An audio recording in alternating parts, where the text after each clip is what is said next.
Sons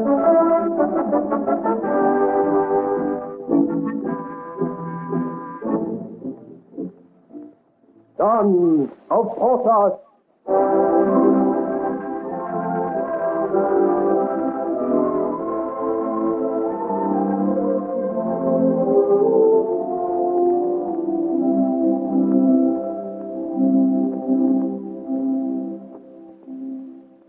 While the Duke of Almada and his faithful Bois Laurier watched from the terrace of the royal palace at Saint-Germain, Aurore de Tremblay, for whom they have searched all Paris in vain, makes her appearance in company with the powerful Marchioness de Montespan.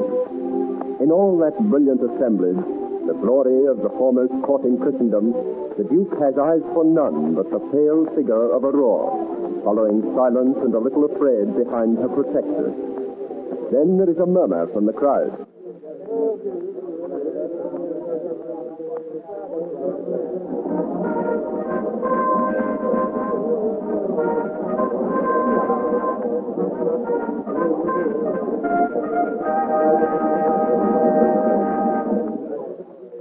His Most Christian Majesty, Louis XIV of France, has arrived.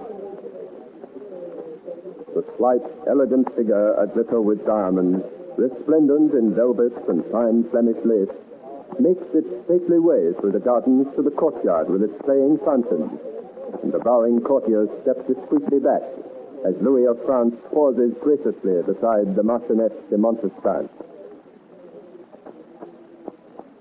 Sire, the sun shines more brightly since you returned to Saint-Germain. My heart is lighter because of it.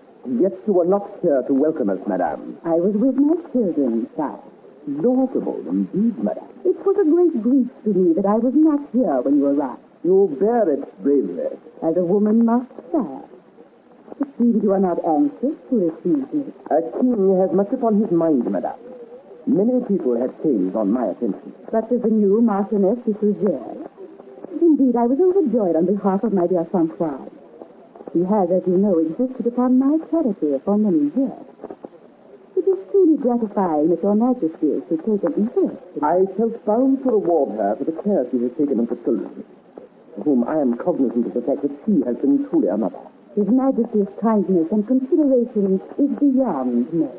Madame, to my regret I have to inform you of a decision I have come to, which will certainly affect you as much as it does myself. I am listening, sire. As you will realize, madame, it is necessary for us to be most careful at all times, particularly so at the moment. Queen is so ill, I am bound to spare her anything at all that might distress and impede her in recovery. I see that your Majesty has been listening to the Queen's physicians, who must, of course, say something to earn their salary. No, madame. I have been guided fully by my own instincts, which alone I obey. As you have decided, it only remains for me to bow to your wisdom. The preachers Bossuet and Bordelou are possessed with such eloquence as to make converts to a wall of stone. I have been converted, sire, and this alone justifies me in breaking all bonds which had a weight upon my conscience. You surely do not mean that we should part. Was it not that you had in mind also? No, that we should be discreet. But I must take the initiative. I am only too happy, sire, to spare you the mortification of telling me to depart. You are smiling, madame. It is some joke, perhaps. I cannot believe it, really. It is settled, then. I shall leave the court tomorrow. Good intentions are best carried out immediately. Do you then leave without regret? I do. You can dispense so easily, without a crime, with everything? I have no reason to be uneasy about my children. As I so recently heard your Majesty say, they will be cared for by their second mother, the Marchioness de Fougères. Besides, I may be allowed to see them in their retreat at Clammy. Would you try to forget everyone? Without exception. Very well, then. If you must, go. As soon as I have finished the duty, placed under the scepter of your Majesty's justice a person whom the Queen's friends themselves would deem worthy of your interest. Mademoiselle, come here. Yes, my lady. Sire, This young lady, daughter of one of your old and faithful servants who has been pursued by villains, begs to be placed under the safeguard of your justice and authority. Now she offers me an angel. Judging by her look. What is the lady's name, madame? Sire, Mademoiselle Aurore de Tremblay, daughter of the former governor of the Bastille. She has been victim of an audacious attempt to abduct her in the streets of Paris. Speak, my young friend. Let His Majesty believe the event impossible. Indeed, it is true, sir. I suppose the author shall be discovered and punished. I doubt not that the perpetrator is someone above the law. Madame, know that I allow nobody in my kingdom to set laws in defiance. Yet I should beg measures to be taken for her safety, for I reckon on being accompanied to Clarny Convent by this poor hunted girl. Rest assured, the young lady is now beneath my protection. Oh, sir, how kind you are. It is a prince's duty to watch over the safety of his subjects. A chief duty to fulfill, and the object of the daughter of one of his gentlemen, and is herself one of the most accomplished persons whom I have ever had the blessing to admire in my court. The French people. You is the best. You spoke, madame. But to beg leave to go, sir. To Moscow, madame. I may come sometimes to disturb your solitude. If only to show your charming protégé that your feeling is not forgotten. You shall always be welcome, sir. And when the present tide of ridiculous gossip aside, and the Queen has recovered, without doubt, you will both return to court. If your Majesty desires it. I will see you before you go. I trust so, sir. Until then, madame. Farewell, your Majesty. Come, mademoiselle. Come. These fairy women are... I expected a salary, and I am not distrustful. I think she will be sad to go. Nevertheless, she's eager. And then the child. So strange, so sterilized. Something to Tremblay. When himself is not more dutiful. And I doubt if heaven holds more trust than innocence. Despite all obstacles, I cannot now let Madame stay too long behind her convent wall. Is she not divinely fair? My Lord Aramis, do you question me? Heaven forbid that I should so far forget my respect. I only ventured to echo your Majesty's thoughts. Pray overlook my error or my wrongfulness in act. Are you a fortune teller, my lord, that you can read my thoughts? Of whom were you speaking?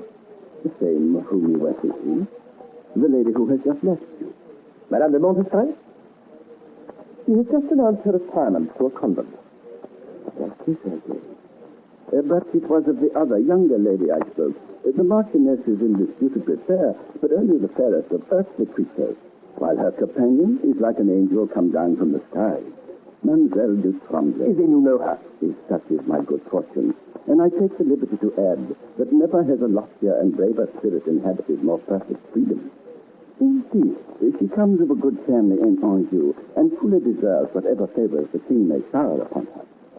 For the moment, my lord, she asks for nothing but protection, as though such an angel could have enemies. Yet an attempt was made to abduct her by some scoundrel. You must have my police deal with. You may be certain, sir, that no one forms more ardent vows than I do for the punishment of the guilty.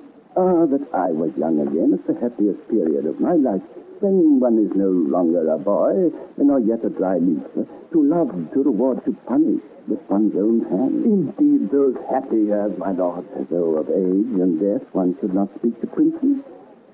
But I testify to an alarming state of mind, for one in the very prime of life. Look, you do not look upon a happy man. Surely it cannot be as a monarch that you have become fond of pride. Where shall a king find one to love him for himself? Do not slander the sex, sir. There is one not far distant, I believe. Has this fair young lady no kinsfolk? Alas, she is an orphan. A deplorable condition I wish to call to your Majesty's attention. I am all attention. This ward of the Marchioness, in some degree mine also, though she has not charged me with it, came to Paris to prosecute a lawsuit on which depends the subsistence of her younger brother and sister. Our Aurore is poor but proud beyond equal, and she sues for nothing. Since it is I who plead for her, thinking if some post to be given, however humble, near your august person, its income would eat out her meager resources. You have pleaded most eloquently, my lord. As a post of reader is vacant in the Queen's household, I am accorded to mademoiselle. One cannot stay by your majesty any length of time without every instant augmenting one's gratitude. Your ward may at once enter on her duties. I will speak to the Queen myself. And from her lips your interesting orphan shall hear the good news. And you too, my lord, if you can this evening, as I trust. I will not fail, sire. In that case, keep well until we meet this evening, my dear Duke. Then, farewell. Farewell, my king. Well, my lord, have we the cue? In faith, Valerie, I am not complaining. The game is as good as won.